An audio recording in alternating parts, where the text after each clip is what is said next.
Bagi saya, pariwisata adalah kehidupan yang hidup dari suatu masyarakat yang berada di lingkungan itu sendiri.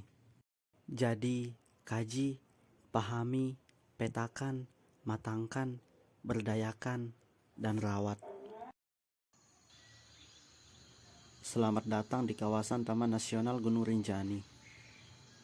Setelah di 2015 berhasil melaksanakan event Teteh Batu menanam 1000 pohon yang digalakan oleh komunitas Laskar Bintang berkolaborasi dengan TNI, lalu di 2016 melangsungkan event Social Media Camp Seri 2, kemudian di akhir 2020 kemarin menyemarakan event Festival Geopark Rinjani yang puncak acaranya adalah soft launching jalur pendakian ke Gunung Sangkaryang melalui jalur desa Teteh Batu.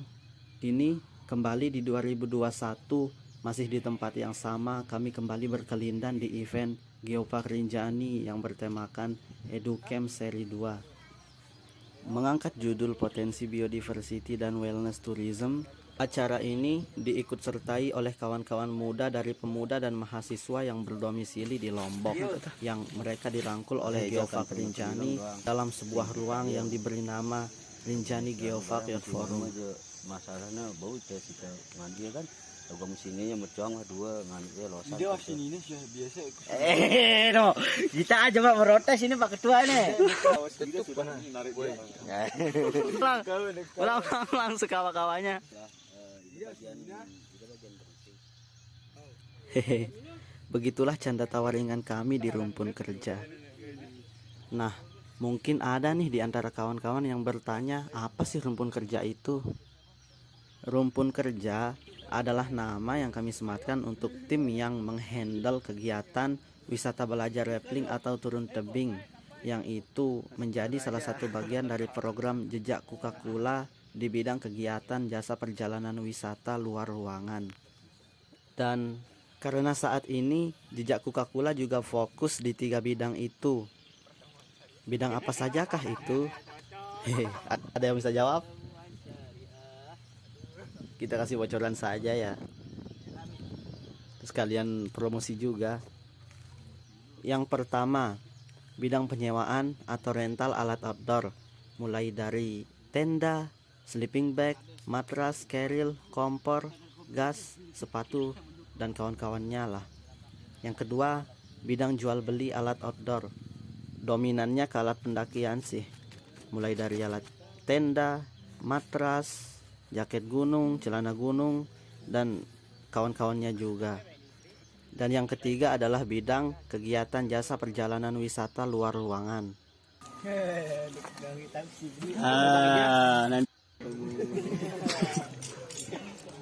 Hai guys, welcome back to my channel. Sekarang aku lagi sama teman-temanku nih. Hello. Dia masih pelan sambil ya kan bahas di Bali ini.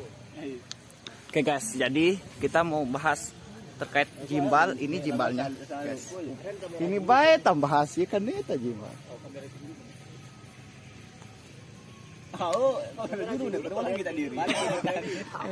Tadi mana sekarang kita ada di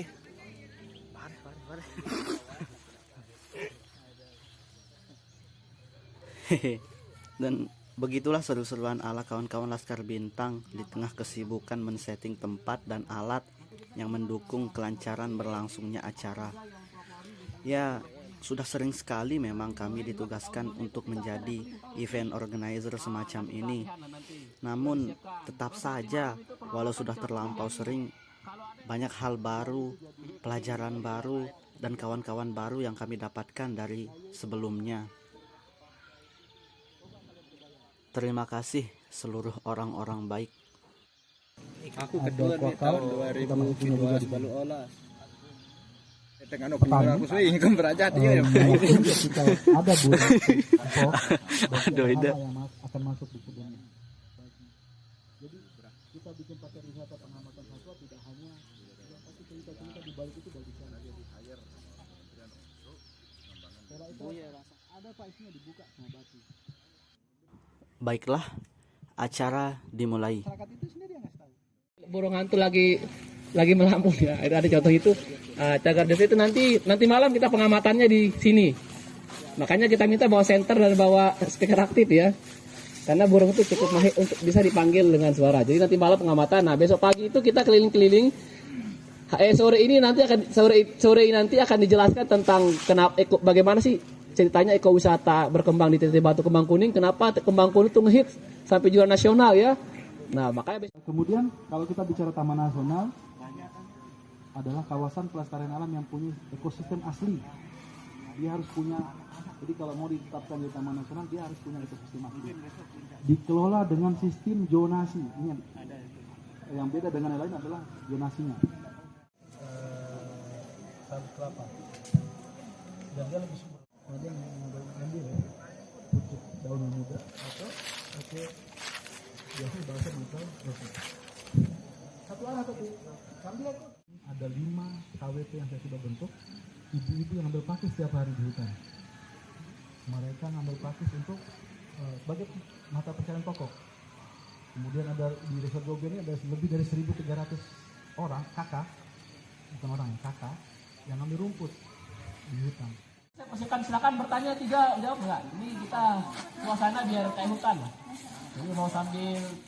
Oke, ini pasti ada pertanyaan banyak tapi karena waktu juga ini boleh bertanya, boleh menanggapi, boleh kasih masukan, boleh kasih pendapat juga. Silakan, siapa yang mau ini? Gak usah malu-malu. Gak usah malu-malu. Nanti nggak dikasih celepuk. Makasih gantungan kunci kalau ya. Oh, ada gantungan kunci hadiahnya. Oh, udah datang. Oke, silakan. Siapa yang mau berpendapat? Oke, langsung Mas. Oh, oke.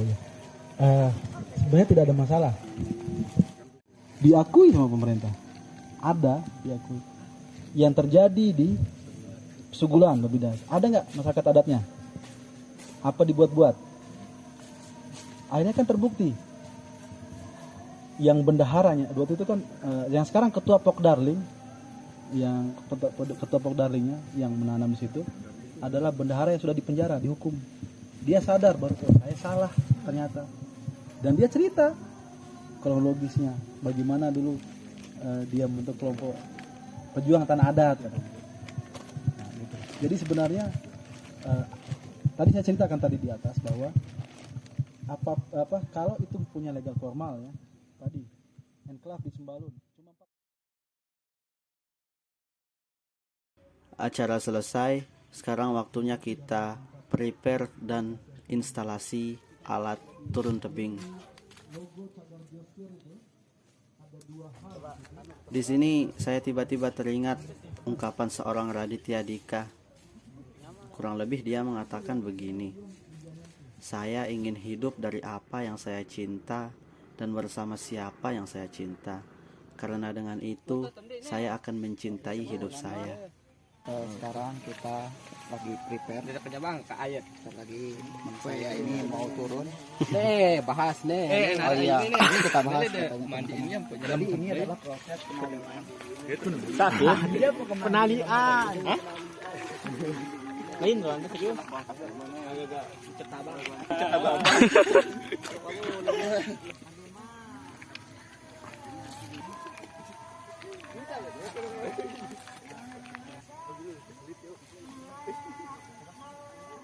Coba andang mudi deh.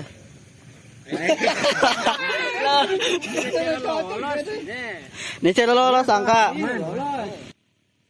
Oke, instalasi alat beserta testing keamanan serta kenyamanannya, kemudian briefing juga sudah selesai.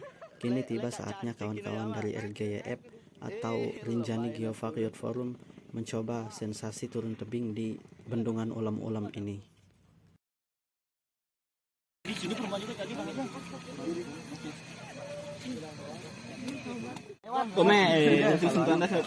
Jihan, Oke, bro. Ji, sebelum turun Ji. Sahadat dulu. Sahadat di sini juga. Oh, iya. Ya Allah. Ojan anu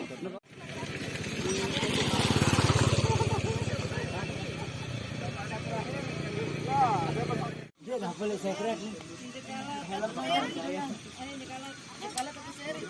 Kapogan. Loncat-loncat tadi ya.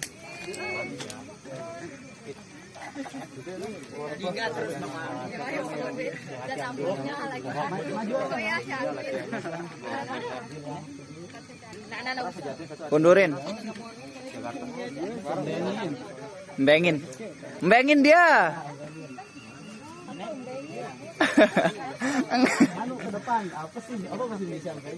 Undurin. Mbengin sudah. Ambil sekawa-kawanya. Ambil sudah sekawa-kawanya. Pak Wika. Dia lahir di kebun. Terus. Nah, nih. Tinggi bendungan ini sendiri adalah kurang lebih 19 meter dengan luas kurang lebih 100 kali 50 meter persegi, yang entah dengan itu bisa menampung berapa kubik air. Namun sayang, makin hari air kian menyusut. Dan dulu di setiap musim hujan atau awal tahun kita bisa menikmati bendungan ini dengan berkeliling menggunakan perahu. Ya, sangat romantis lah. Tapi hal itu tidak mengurangi pesona dari tempat ini. Banyak cara kan untuk menikmati sesuatu. Seperti halnya kata kawan saya, setiap karya akan menemukan penikmatnya sendiri. Begitu juga dengan tempat ini. Dan bagi saya, pesona yang paling unggul dari tempat ini adalah ketenangannya. Karena mungkin posisi tempat ini yang berada pada tempat yang lebih dekat dengan langit. Ya, kurang lebih tempat ini berada pada ketinggian 700 meter di atas permukaan laut. Sembalun. Au. Ayo berdiri geli sembahyang. Cok. Rappling selesai, kini waktunya kita meriri.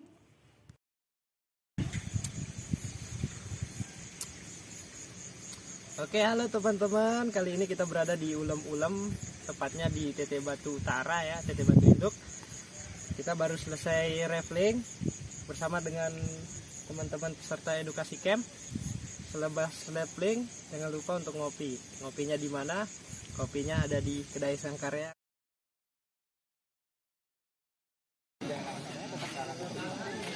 Jadi hal pertama yang harus Mas lakukan harus hindari itu pertama ya.